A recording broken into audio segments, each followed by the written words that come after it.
Um, so I have Eyes. dry eyes. So I have a history of medical history. It's like a CVS receipt. It just keeps going. CVS receipt. But so from all the way back when I was in the summer between fifth and sixth grade, and then the Christmas break of ninth grade, and then the shoulder stuff, and then the back stuff, and then the butt stuff. um, I don't really think that I have. I don't know if this is the way you could say it, but I don't really think I have an addictive personality. Oh. If you look at my behaviors or whatever, like I don't need to drink. I like to drink, but I don't need it. I could. I've had times where I've went months without drinking. If you don't mind me asking, do you believe is an addictive personality? Could that be a predisposition? It could be a predisposito. That is true. Did I say it right though? You said, yeah, you said okay. it right. You said it right. It's an Every time I joke. say it, I think it's like a freaking lawyer's term, a disposition. It could be predisposed. Yeah, you're thinking deposition. By Deposition. I've been in a few of those.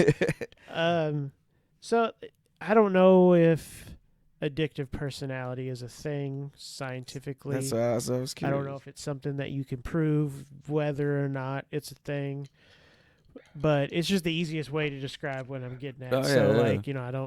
I I don't smoke cigarettes. I don't smoke weed. I don't, there's not a repetitive thing that I do. Yeah, I have bourbon often, but it's not, you know what I mean? Mhm, I don't yeah. get drunk. Like, I can get drunk if I drink enough, but I don't typically drink enough to get drunk. And usually it's for pain relief, but or nightcap, like kind of thing. that too. But then, I was on hydrocodone for a while, hydrocodone for a while for my shoulders. There was 3 surgeries in 3 years. So that's 3 years of being on it and then getting off of it and then I had 6 surgeries in 6 years. So, if that doesn't tell you anything. Yeah. So I didn't get to a point. Granted, I had the 2 instances of withdrawal after my first back surgery. And then I figured out the system and the way it worked, and I figured out how to plan ahead if there was like a holiday coming up, or maybe I was going to run out on a Sunday when my doctor's office is closed. So I found out ways like to think ahead instead of just taking it when I needed it. But there were definitely times when I would take it not because I was in pain, but because I was in a bad mindset. So when you're on those medications for a while, it'll affect your mood, and it gives you a I don't know, maybe 40-minute window of euphoria. Mm. So, it puts you in this really good mood, makes you happy, gives you energy. And the pain that I've been dealing with for a while now, I would use that period of time to get shit done. So, like, get up in the morning, like when I was off work, I'd get up in the morning, take it, come sit down. It would kick in, and then I'd get up and I'd do a few chores around the house, make breakfast, sit down, and then right as it was going away, the euphoria was going away, I had done shit, and then I'd just relax. Then there were times where I'm like, I'm going to just not take it unless I need it. And then it's like, fuck it, I have it anyways. I'm just going to take it. Right? So it was this weird, like, I could go without it and not feel like I was going to die or not have withdrawals or whatever. But then I would still just take it when I didn't need it. Got you. So it's like I don't even know how you would describe that. You could say it was addicted. I'm not going to fight you on it. If I had it, why not kind of approach kind of thing. Like, because I remember many times sitting there and being like, oh, this is the time when I normally take my second dose.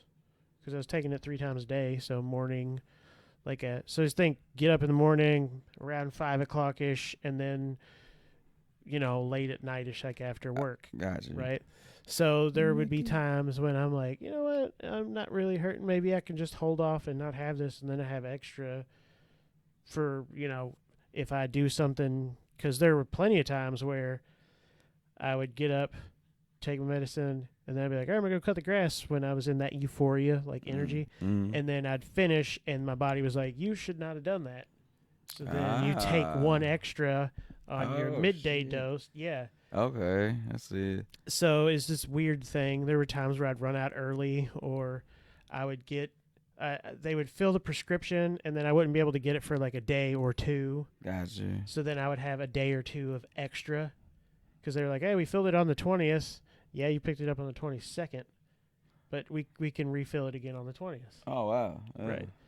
So there was I don't know, it was like a dance with it kind of thing, but and whenever I had my first back issue, when I went to the emergency room, is just when my one of my vertebrae just collapsed and pinched on a nerve, and I took, I think, 4 Norco 10s because it's hurting so bad, and we had to drive up to the hospital. Norco 10s. And I remember walking out the driveway and it being in the middle of the intersection here, because I didn't want Jackie to have to pull up the bump at the end of the driveway. Oh. I didn't want her to have to like back out with me in it. Oh. So I was just standing in the middle of the street, like, hopefully nobody needs to come through here because I'm not moving. And then I remember we were on our way to the hospital, and all of them kicked in, and I felt fine. And she was like, do you still want to go? I'm like, I had to take 4 Norco 10s to get to this point. So, yeah, we're going.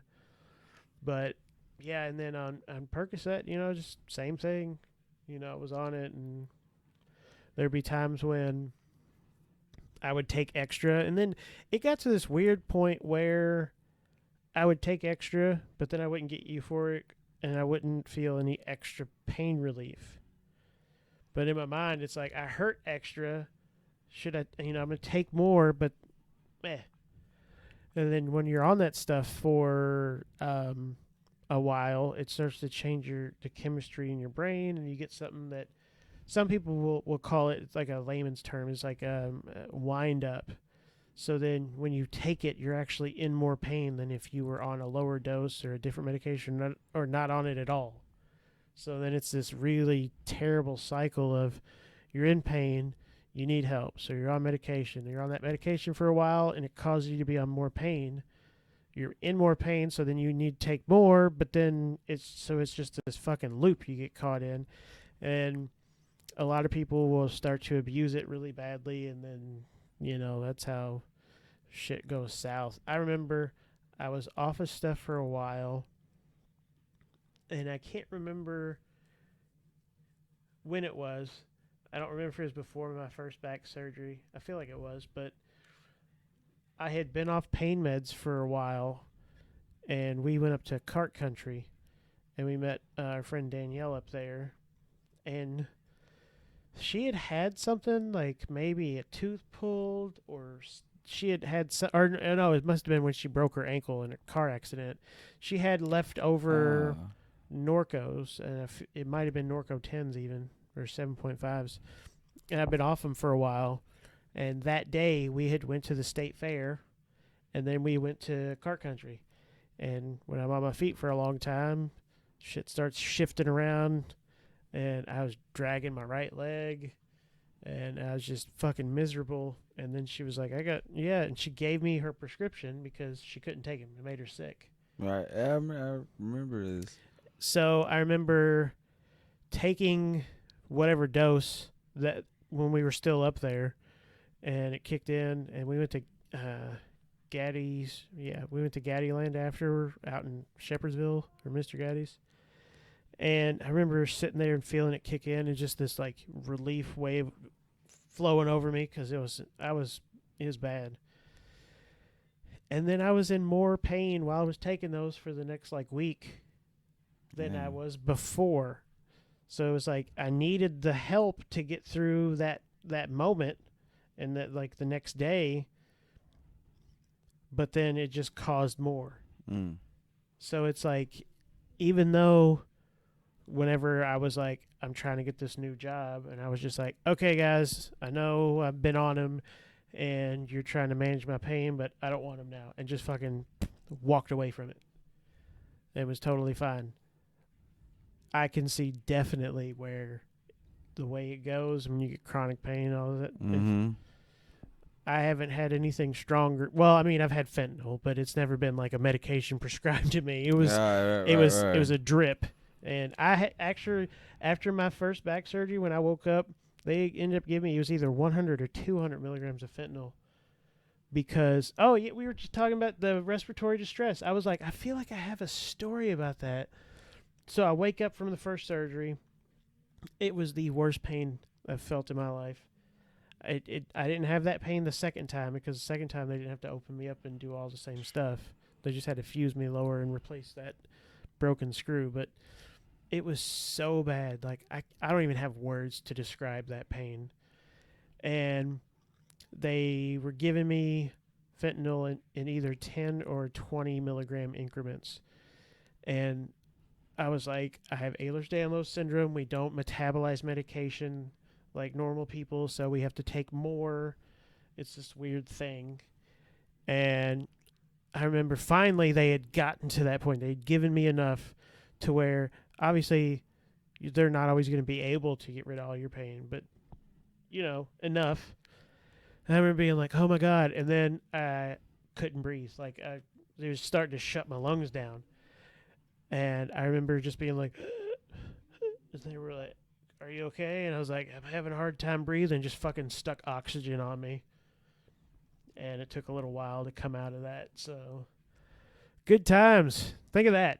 You wake up, worst pain you felt in your life, and you're not around any of your loved ones because, you're obviously recovering from surgery. And they're like, do you get all this shit? And you're like, okay, I don't feel like I'm going to die now. I don't know how to breathe now. Yeah, respiratory depression shit. That's the best way I can explain it. It was just my lungs felt like, how do you breathe? Yeah. It was fucking scary as fuck. And what's even crazier is that happened to me at least while I was alert.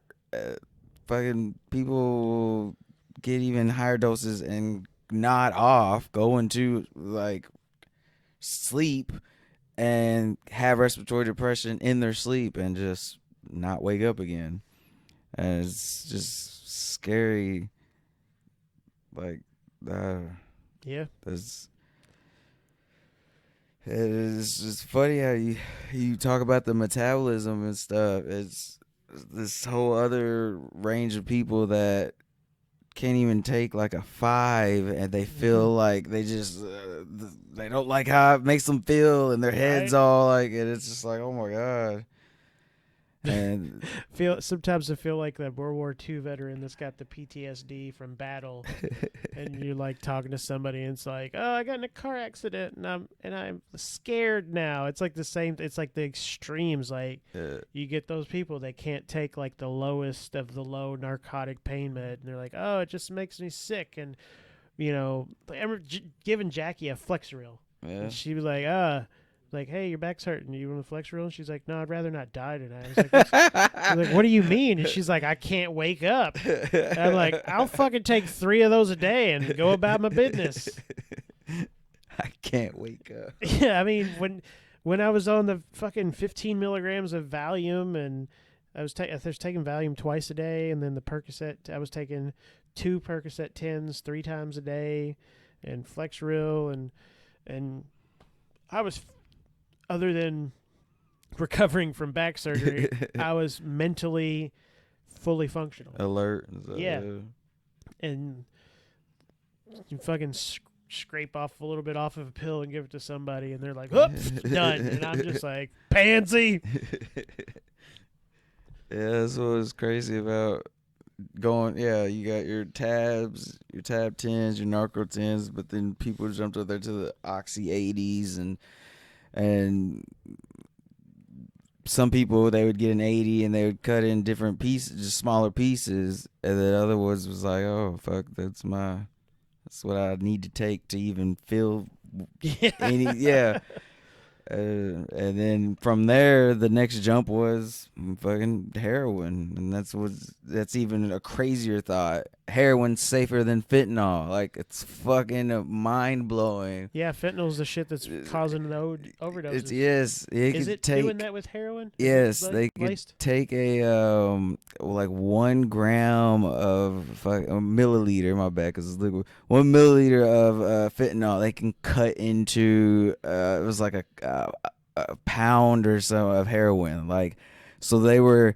Every dealer was almost like, why wouldn't I do that? I'm a businessman. This is a good profit, and not caring at all that I Mhm. believe it's like 0.003 milliliters can OD can yeah, OD a person. That has fuck how they put it. A person that has zero tolerance to opioids. Mhm. So meaning they That's never it's another crazy thing about yeah. opioids, the tolerance that you build up. Yeah. So a person that's never had a tolerance, 0.003 milliliters of fentanyl can kill them.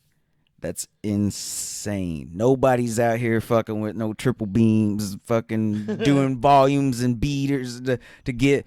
So it's just crazy, and you don't know. All you're happy is you're able to feel that pain relief Yep, again. yep. That as a business person, also just any kind of businessman. Okay, here's a couple pills here that's gonna I gotta take to get this level. Here's just a little bit powder or speckle.